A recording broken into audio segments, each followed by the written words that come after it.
Had the debate earlier with Representative Mayberry's bill, the abortion debate with Representative Mayberry's bill and Representative Rayford's bill, so I'm not going to dwell too much on that because this is kind of coming at it from a different angle. The people of Arkansas have time and again have said that we don't want any taxpayers' money going to organizations that perform abortions.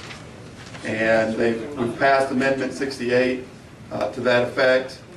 We've had other things that have come down the pike, but what we're doing here today is we're asking that no public funds go to any organization that makes abortion referrals as well. And I know this, again, is a controversial issue. I know that there's going to be passion and everything, but I want to make sure that we're using our taxpayers' dollars wisely. And I know sometimes that that's not always the case, that we can actually do that, but we should. And one of the things that my constituents have asked me to do is to do just that, and that's why you have this bill before you. Senator Stubblefield ran it on the Senate side, and I agreed to pick it up and run it on the House side. But basically, what Senate Bill 818 will do, if you read down through it, is it just says that an agency or instrumentality of the state shall not award or grant to an entity that performs abortions or provides abortion referrals, contracts with a person or entity that performs abortion or abortion referrals, or is an affiliate of a person or entity that performs abortion or abortion referrals. I think everybody kind of knows what this bill does, and so I'm not going to beat around the bush. I'm going to hit it. Yes, it will affect Planned Parenthood, and so I'm going to address that directly. Right now, the state of Arkansas gives one grant that I'm aware of to Planned Parenthood. It's a $60,000 grant that is dealing with AIDS prevention. That is it. That's the only grant that they actually get from the state of Arkansas that I'm aware of. There are other groups, there are other entities that, at least 3 or 4 that I know of, that are able to do this type of work and actually do get grants that don't have anything to do with abortions. And these other entities do a great job at what the grant is. There's no controversy. There is no question, that these other organizations do a fine job of it. So that would only have that effect. When it comes to this Planned Parenthood grant, there will be no effect on women's health. They will not lose any services as far as in that area, and I know that's what everybody's concerned with. As I said, other groups, other organizations can pick up that particular area of the AIDS prevention that they actually do. So with that said, I'll be glad to take any questions. Thank you, Representative Meeks. Representative Wardlaw, you're recognized. Thank you, Mr. Chairman. I think this is going to be a do you agree with me question. Okay. With the money that they've spent statewide here lately on the campaigns against this bill, with the mail outs, the radio ads, wouldn't you think if they'd have kept that money, they'd had the same money this district? Yes, Representative Wardlaw, I've heard that at least that I think they had a 10 most wanted list as far as representatives are concerned on both sides of the aisle, both Democrats and Republicans, that they ran some misleading information about, both through mailers and I think radio ads as well. And from what I heard, it was pretty sizable. I think it's a lot more than 10 most wanted, but they ran mail out and radio ads in my district, and I know a lot of other ones just got mail outs. My throat's didn't stop that. Yes, sir. Including here in the Little Rock area, which radio is not cheap in the Little Rock area. For those reasons, I'll be voting for this bill today because they spend a sizable amount of money to stop this today. Thank you. Okay. Yeah, my mom called me crying, and I said, "No, Mom, trust me, it's not Obamacare." And then she said, "No, this is a different bill." So, but I guess that's radio ads and flyers too. Chairman, my father called me with the same concerns. Representative Ferguson, you're recognized. I've gotten such conflicting things about what this money actually goes toward. Is there someone from the health department that could explain what the funding is for? We can get somebody up here after the presentation. The other part, though, I'll correct to Representative Meeks' statement about other groups taking up AIDS education. What groups have signed on to say that they would take up the work that Planned Parenthood is doing already in that area? Unfortunately, I don't have the list actually before me, but when we went through ALC last time around, to actually consider these grants, there was a list, and again, maybe somebody from the Department of Health can give you the exact names of those other organizations who get the same grant here. There were, at least from what I remember, 2 or 3 that deal directly with Pulaski County, which is, I believe, what Planned Parenthood does. And I think there's 3 or 4 more around the state that do this same type of thing. Thank you, Mr. Chairman. Thank you. Members, Representative Mayberry, you're recognized for a question. Thank you, Mr. Chair. This is a pretty short one. Representative Meeks, do you believe that awarding this grant would be in conflict with Amendment 68 to the Arkansas Constitution? And if so, can you state your reasons why? Well, again, I am not a legal expert by any means or stretch or whatever the case may be. But yes, I do believe that it would be in conflict with Amendment 68. I believe that, yeah, it may be coming from the federal area, but at the same point, people of Arkansas are paying those federal tax dollars. And, I think, again, over and over, the people of Arkansas have spoken loudly to me that they don't want their taxpayer dollars going to Planned Parenthood at all, period. They may do some good things, but overall they're very concerned, about the abortions that are performed by this organization, and there are other organizations that are ready to step up and fill the gap that they have done with their AIDS prevention. See, Representative Ferguson, you're recognized for a question. Well, I might just ask if, I'm from West Memphis, so Memphis Planned Parenthood is really closer to me, and I know this was actually thrown out in court as a violation of First Amendment right in Tennessee. Do you not have concerns about the constitutionality of this? I believe it's very constitutional. Both Texas and Oklahoma have won court cases when they defunded Planned Parenthood. So there is court precedents that states. I think Indiana also won a court case as well. But there's at least a couple of states that have defunded Planned Parenthood because of their actions, and they have won those court cases. And are you aware, particularly in Texas, there's been a whole documentary about the devastating effects on the access to women's health care in those states due to the defunding of Planned Parenthood? Well, I would disagree with those types of studies. Again, it's one of those things, you can find studies either way. And I can find studies that there was no negative impact. Same thing over in Oklahoma. I've heard that it's going to have devastating impact. But again, that's not the case, because other nonprofit charitable organizations have come in and filled the gap so that there was no loss of services to those folks. Okay. Representative Mayberry, you're recognized. Thank you. With regards to the question that you were just asked about the negative impact to women's health services, does this grant apply in that area?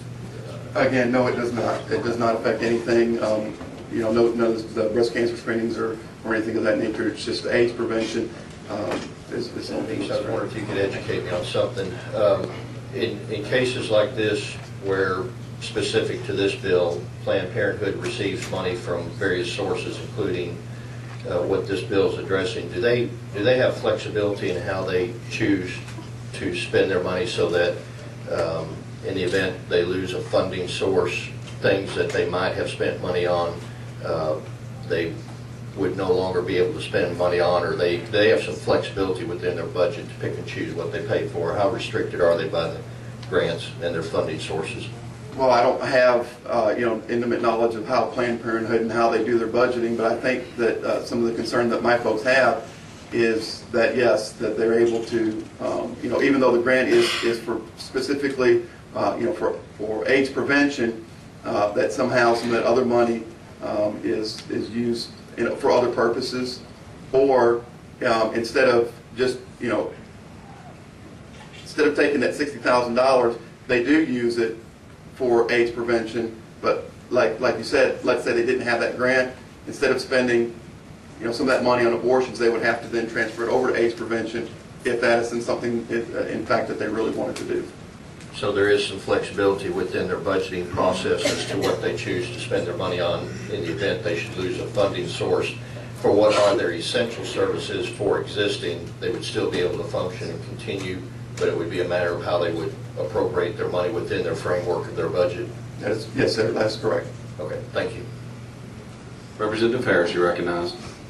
Thank you, Mr. Chair. Representative Meeks, as far as you're aware, as far as the constitutionality of this issue, this does not affect Medicaid, correct? So this is a whole separate issue. No, as far as I know, this has nothing to do with Medicaid whatsoever. It will not affect, any Medicaid funding We have a whatsoever. few people signed up to speak for and against. We'll start with against, Ms. Karen Musick. If you'll join us at the end of the table and say your name for the record, you're recognized.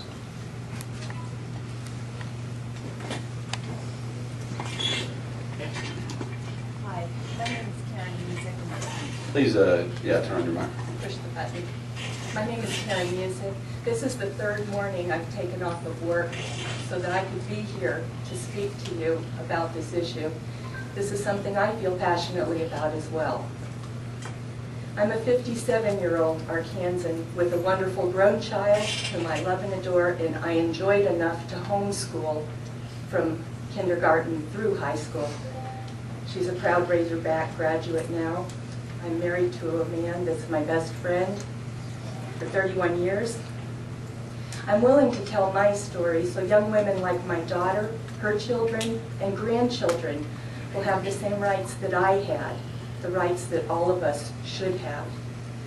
I do not work for Planned Parenthood, and they have not asked me to speak. I'm a concerned Arkansas voter who sees this proposed bill as another big step backwards for the state of Arkansas. No matter how this bill is worded, it is an attack on Planned Parenthood and the many good things they do. This is the Planned Parenthood that does sex education through the whole state. This is the Planned Parenthood that does have open, honest discussions about sex. So many people have been trying to equate Planned Parenthood with abortion. Maybe you've forgotten not one tax dollar is spent on abortion, period. Ask any Planned Parenthood person and they'll tell you that as well. That's sacred money. The dollars you want to restrict are dollars spent in caring for some of the most vulnerable among us. Our world is filled with young people who will make choices to have sex. This is reality and has been reality since time began. We encourage our children to wait to have sex until they're married or until they're old enough to be responsible to deal with the consequences. But as hard as we try, many teens will go ahead and have sex before we think they should. I was raised like many of you in a conservative Christian family. I had a loving, intact family as my example. I wanted to do things to make my parents proud, as our children do. I wanted to live a godly life where I did the right things. However, I, as an individual, was totally unprepared for the reality that was when the right boy wanted to have sex, I might want to have sex too. Statistics tell us that many of the people in this room, and even many of our elected representatives, also had sex before they were married. Somewhere in Arkansas today, I can assure you, there's a young woman finding out she's pregnant. She's going to be horrified, terrified, and feel all alone. Several years ago, one Arkansas family I know had a pregnant 16-year-old daughter, and they supported her. They helped her by allowing her to continue living at home until she finished high school. The father was a responsible young man who remained in her life and married her before they started college. They've both gone on to graduate from college and even go to grad school. I'm so proud of her, as well as every person in her life who helped to make this one child know she's loved. But it also allowed this young woman to continue to be all she can be. And there are parents like this in Arkansas. There are young men like this. There are situations like this. But it's not every situation. What if the young man chooses to walk out? What if he decides he wants nothing to do with her after he finds out she's pregnant? What if her family kicked her out of her house for being such a bad example for her siblings? What if she wasn't very bright and although making okay grades, just couldn't afford to go to college without the scholarships my young friend had? What if she had to take a job and drop out of high school to put a roof over this baby's head? No man has the same level of challenges that a woman has when it comes to premarital sex. I want to live in a world where parents teach their children the important life lessons they'll need to be complete adults. However, if Planned Parenthood hands out condoms or allows testing for sexually transmitted diseases, that isn't a threat to any of your parenting. But it just may be good use of tax dollars to do everything possible to help young ladies who don't want to become pregnant yet have the tools to be in control of their own body. This is the best way to prevent abortions. No man will ever have to deal with the same consequences a woman has to deal with. There have been improvements in finding and compelling fathers to pay, but paying is not raising a child. And what if he can't pay? Who's going to pay then? We all know that we hold the mother to be far more responsible than the father.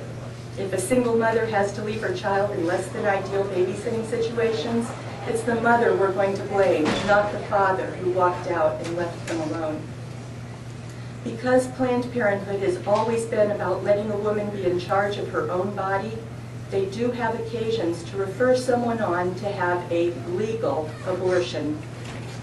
What so many people don't understand is that these women would have had an abortion anyway. Please don't forget the #1 killer of women of childbearing age before Roe v. Wade was abortion. These women are even willing to use coat hangers to not have a child. In almost every case, they're desperate women. They're desperate because they know the fate that awaits them. Many of the fathers are nowhere to be found. No law you pass could ever come close to stopping as many abortions as Planned Parenthood has stopped by simply providing a woman with the tools and the right to be in charge of her own body. A woman wants, needs, and requires full charge of the body she's been given. I had a safe, legal abortion, and it allowed me to be here today. It allowed me to marry a wonderful man. It allowed me to have my child when I was ready. Were it not for having a safe, legal abortion, I could be dead, because I assure you I would have done what was necessary to not carry that one baby. You cannot know the desperation a woman feels unless you've been in the same place. No one wants abortion when simple sex education would have prevented it. Planned Parenthood, thanks so much for seeing to it that our citizens have the tools to help so many women avoid having to face this abortion choice. Thank you for letting me speak. Thank you for being here and taking off work. Thank you for your testimony. Members, any questions? Seeing none, thank you for your testimony. Thank you, Mr. Chairman. I'm Jerry Cox. I'm the Director of Family Council. Thank you for the opportunity. I will be extremely brief. One question that was asked earlier was about the constitutionality of this bill. And I want to reemphasize that this does not affect any Medicaid funding whatsoever. In fact, there's an amendment to the bill that it states that, to that effect. And the reason for that is there is some debate, or has been debate in other states, about whether or not states can affect federal Medicaid dollars by passing a bill like this. So we just steered around that with this bill when it was put together and said we don't want to try to scale that mountain. We don't want to deal with anything related to Medicaid in this area, and so that's why it addresses grants. And so I just wanted to point that out. It's a very, very narrowly crafted bill, but it's a very good piece of legislation. And I believe the courts in other states have held that withholding of grant funds is totally constitutional. So I think we're good in that area. Thank you, Mr. Chairman. Thank you. Members, any questions? Representative Mayberry, you're recognized for a question. Mr. Cox, there was a testimony just a few moments ago that many people equate Planned Parenthood with abortion.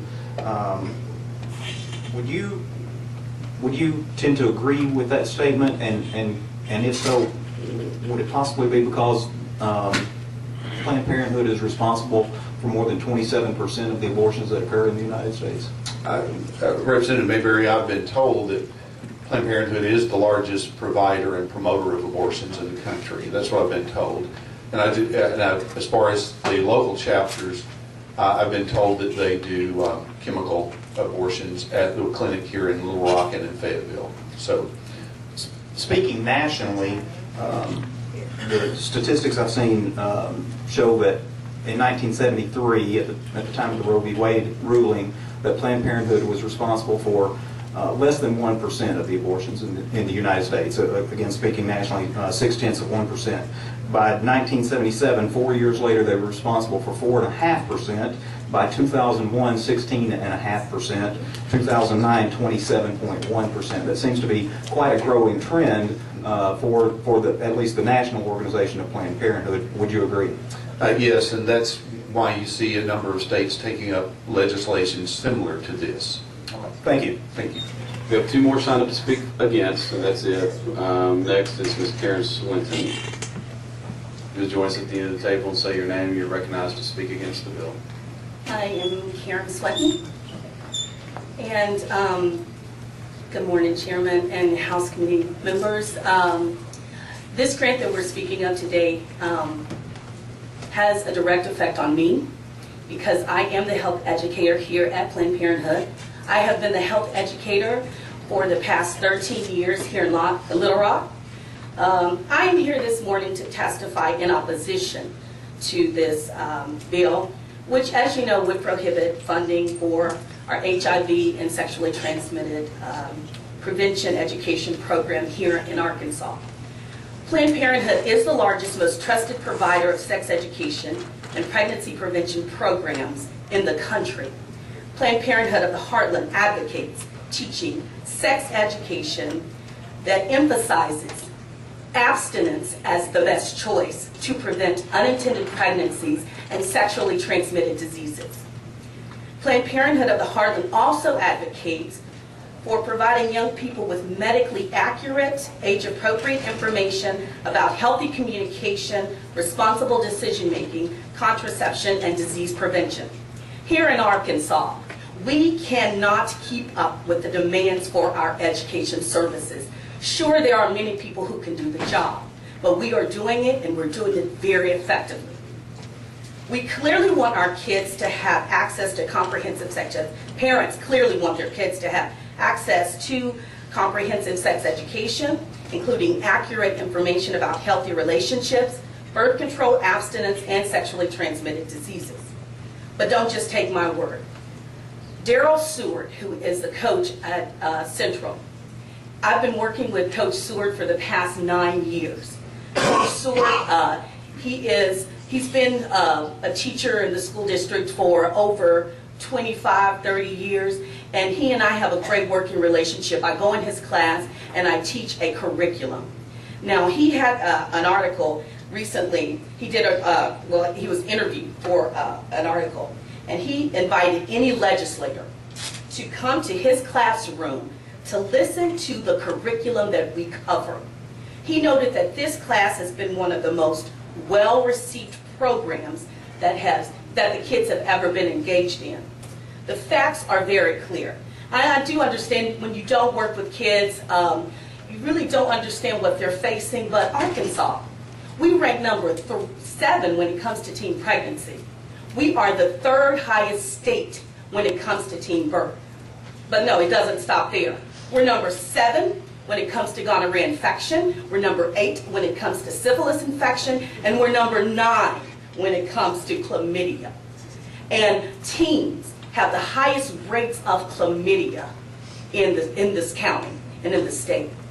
Now, SB 818 does nothing to help with these problems, and in fact, it hurts the efforts of the state of Arkansas to address them. And sharing my experiences to members of the House Public Health Committee, I feel fortunate to be part of a group that makes decisions to make Arkansas healthier. However, I am a little disappointed. I'm very, very disappointed that while legislation is before you, it only makes our health challenges worse. I'm asking you committee members, please oppose SB 818. It does a disservice to our youth, and it does a disservice to the state of Arkansas. And I'm available for any questions if you have them on behalf of the work that I do. Thank you for your testimony. Representative Hammer, you recognize for a question. Thank you, Mr. Chair, and thanks for being here today. I just want to qualify something or give you an opportunity to respond to what seemed to be a concern to me based on the testimony that was given a while ago by the young lady, and also by the fact that you just said that we ranked number 7 and that we're the 3rd highest, yet the whole focus, it seems, of the conversation today is what a good job y'all do on educating kids of how to abstain from sex and the repercussions that if they don't. So I'm trying to understand how on one side you can say you're doing such a great job, but even with the numbers that Representative Mayberry gave a while ago on the increasing number of abortions and your own statistics that you just said, how you can advocate and argue that you're doing such a great job when the numbers seem to imply that you're not. So I was wondering if you could I sure help will. me understand that or rationalize that. And I'm not a lawyer, so, I don't know if this argument is going to sustain with you. However, there's only one of me. We only get a limited amount of resources to provide pregnancy prevention. If you take away this, the numbers are just going to increase. We don't have comprehensive sex education throughout the state of Arkansas. So basically what I'm saying is we don't have pregnancy prevention everywhere. If you don't tell kids how to prevent it, they're not, I am so amazed at when I go out and speak to kids, how much they are so unaware of their risk when it involves pregnancy. They don't, it's like, we're in a very technological age, and a lot of stuff that's over the internet, and I think a lot of these kids think that that stuff is true, and they're not aware of their risk. We need more educators out there on the battlefield.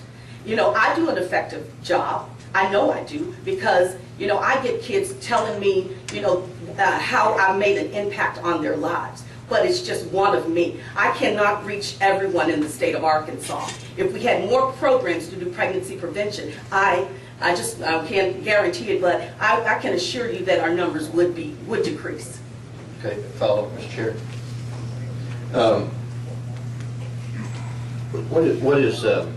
Help me understand, what is Planned Parenthood's targeted audience? Is it statewide, or is it pocketed, or where is Planned Parenthood focus? Well, speaking just in particular in my grant, I am focused here in Pulaski County, in particular Little Rock School District, just organizations around Pulaski County who may call me to do an STD presentation, an HIV presentation. So that is my focus. If someone calls me from West Memphis and asks for me to do an STD presentation, I will go. However, because I'm not in those areas, they don't know, they don't have the resources.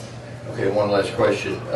Based on your testimony of limited resources, and if this is taken away, I'm just curious, what does Planned Parenthood do to reach out to other potential resources in their service area to incorporate assistance and help from a volunteer basis or from other organizations that might be willing to help?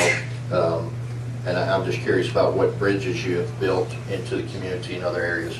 I've worked with so many organizations who don't in particular focus on Planned Parenthood as an organization, but focus on my work. I don't know. This grant is taken away, I may be out of a job. So what they do, I'm not sure. There is another educator as well, along with me. And if our grants are taken away, because that's basically how we get paid. Is sex education taught in the public schools? Sex education is not mandated to be taught in the public schools. However, we do, several years ago, we got a grant to do education in schools who had the highest pregnancy rates. But as a part of the curriculum, no, it's not. But it is offered or available if a school district chooses to implement it? I'm not quite sure. Okay, all right, thank you.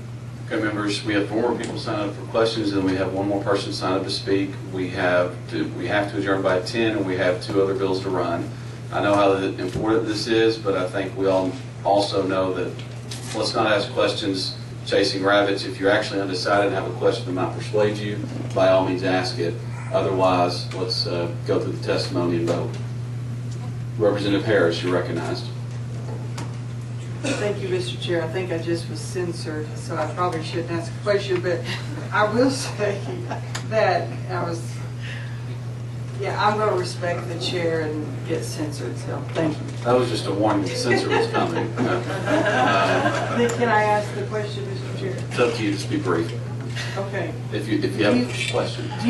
Well, I will dispute the fact that health does, when our children are taught in the public school, they do teach health. And my son is in 6th grade and he was taught anatomy, and they do go into that detail a little bit. Would you agree with that? When you say anatomy, I mean, they're taught body parts. However, I don't think they're basically teaching negotiation skills, communication skills. They're not really taught. They may be taught like about some common STDs, but I don't think they're taught a curriculum as a sex education curriculum. Well, my son informed me that in 7th grade they will be talking about Well, I think sex. that is awesome. That's awesome. Okay. And the other thing is, if we decide today not to fund, is there other organizations that can do your job? You know what? Absolutely. I'm sure there are organizations that can do my job. So yeah, to answer your questions, yes. You're very passionate, and I hope they can hire you to do the job. Thank you. Thank you, Representative Harris. Representative Butch Sure, I'll will. be very brief. Can you speak quickly to Planned Parenthood's success rate at AIDS prevention? We do HIV prevention all over Pulaski County, and we do it. We think it's best concentrated with youth, because that's when teenagers usually start having sex, and so basically our program has been really successful in making students aware of their risk as it relates to HIV education. HIV, especially in the African American community, is just, we're disproportionately affected by HIV. And we go into high-risk communities and teach HIV prevention. We coordinate with other organizations to come in and do HIV testing. And so it's really successful. We do have other organizations that work with us, and our HIV program, people know us for that, HIV and teen pregnancy prevention. And then just one other quick question. Given that Medicaid in Arkansas pays for about 60% of all births, would you agree that a few dollars spent on sex education might outweigh the cost to the state? If you all are able to educate a woman and she delays having a child until she's ready to do so? Absolutely. That's what we're in the, we're in the business to prevent pregnancies. We're in the business to prevent abortions. We're in the business of prevention. And that's what we're trying to do. And we'd like to continue to do it. Thank you. Last question, Representative Mayberry. Thank you, Mr. Chair. Since Representative Leding obviously is one of the undecided on this, since he asked his questions, I'm as equally undecided as Representative Leding. So I would like to ask a quick question. You said that you personally don't have anything to do with the mail outs, the newspaper ads, and all of that. And this particular grant, as I understand it, would affect $60,000. And would you, being as passionate as you are about the services that you provide, would you have preferred that your organization not spend that money on newspaper ads and radio and mail outs, and would have put that toward what you consider to be more vital services? Hey, Representative Mayberry, even though I bet she could answer that question very diplomatically, I don't think it's fair to ask her to justify her employer's actions. It's not a situation I would want to be in. I will retract that question. Okay. Thank you. Probably fair for the organization, but no other questions, so thank you for your testimony. If you'll join us at the end of the table and say your name, please, you'll be recognized to speak against the bill. This is the last one, members, and then we're going to vote. Thank you, Chairman Burris, members of the committee. I just want to talk briefly about the constitutionality of the statute. That's a couple of representatives raised that. I believe that it is unconstitutional and will be struck down by a court. It's unconstitutional for two reasons. It violates the First Amendment because, if you will note, it doesn't just ban funds going to abortion providers. It bans funds going to anybody who contracts with an abortion provider or refers somebody to an abortion provider. So say you have a rape crisis clinic and there's a woman at the who's requires services, and she's referred by the Rape Crisis Clinic to get AIDS testing at Planned Parenthood. Under this bill, that Rape Crisis Clinic could not get any state funds because they're referring someone to go to Planned Parenthood, not for an abortion, but for AIDS testing. So this amounts to an illegal boycott, and it's a First Amendment violation. It's also a violation of the Equal Protection Clause of the Constitution. You can't single out Planned Parenthood, and there's been enough testimony, both in the Senate and here in the House, that shows that you are targeting Planned Parenthood, and specifically all the court cases, especially the court case in Tennessee, says that is illegal. You cannot do it on both of those bases. So I want to just correct the impression that this will withstand constitutional muster. It will not. Excuse me. Thank you for your testimony. Representative Ferguson, you recognized for a question. I just want to clarify, and I still want to hear from the health department because I'm unclear on the grant. But Okay. I just want to clarify what you said now. It doesn't involve just Planned Parenthood, but any organization who has any contact with Planned Parenthood? I'm confused. If you look at page 3 of the statute, and it's lines 16 through 24, you will see that it says that the state cannot contract with or award public funds to an entity that performs abortions, abortion referrals, and this is the key point, contracts with a person or entity that performs abortions or abortion referrals, or is an affiliate of a person or entity that performs abortion referrals. So who contracts with Planned Parenthood or other abortion providers, although clearly this is targeted? Utility companies, service providers, medical equipment people. The list is endless. People who have arrangements to doctors who might want to refer a person to get AIDS testing at Planned Parenthood. Arguably, all of those come under this statute. And that would be, so that's the problem here. It constitutes an illegal boycott of all those people from getting state funds of any kind. Okay, thank you for your testimony. We're going to let the health department come to the table and speak very quickly, and then we're going to let Representative Meeks close for the bill. Thank you. If you'll join us at the end of the table, say your name, who you're with, you'll be recognized to answer Representative Ferguson's question. Thank you, Mr. Chair. Robert Breck with the Health Department. I just trying to clarify exactly how much the grant is and what it's for. And I guess I understood from different sources maybe they've had different grants over the last several years and they're getting confused. I'm aware of 2 separate grants that they've been awarded. One deals with HIV and AIDS education. I think it's one being discussed today. It was for $60,000 a year. It was extended from January to July 1st of this year for $20,000. There is a second grant I'm aware of that deals with syphilis education. That one is $13,000 a year, and that is through the calendar year. So I'm aware of those 2. What about the educational grants that they were speaking to?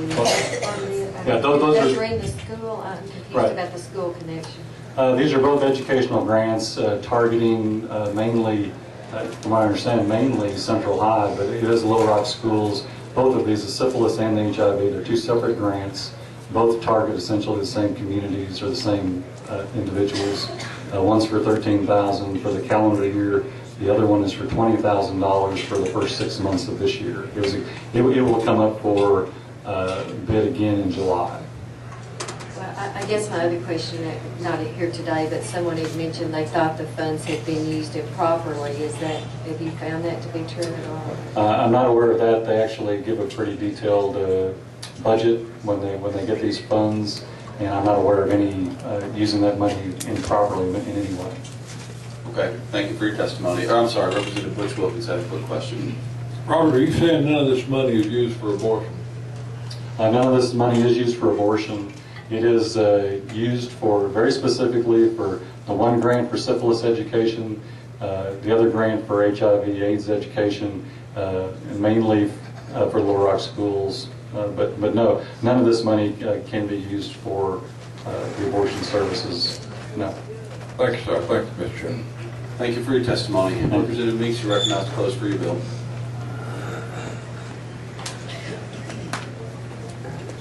Thank you, Mr. Chair, members of the committee. You've heard a lot. I'm not going to delay the point anymore, but I would just like to say this. Planned Parenthood had a $1.2 billion budget last year.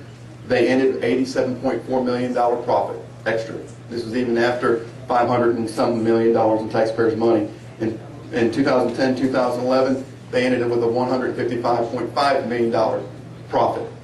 So if this program is important as they say it is, and I believe that it is, then Planned Parenthood has the money to be able to do it without this grant. Also, too, again, the lady was very passionate, and I would ask her to consider, again, they can either merge with another entity that's doing this, or they can start their own nonprofit, and there wouldn't be any conflict at all with this bill. So this program could still actually go on with that, members. I would appreciate a good vote. Okay, members, you've heard testimony on the bill. What's the pleasure of the committee? Motion do pass. Any discussion on the motion? All in favor say aye. Aye. Any opposed? No. The ayes have it. After we call the roll, we're going to hear House Bill 2004. Representative Word. Representative Butch Wilkins. Representative Perry. Representative Malone. Representative Malone. Representative Hank Wilkins. Representative Leddy. Representative Love. Representative Link. Representative Harris. Yes. Representative Wardlaw. Representative Hamlin. Yes.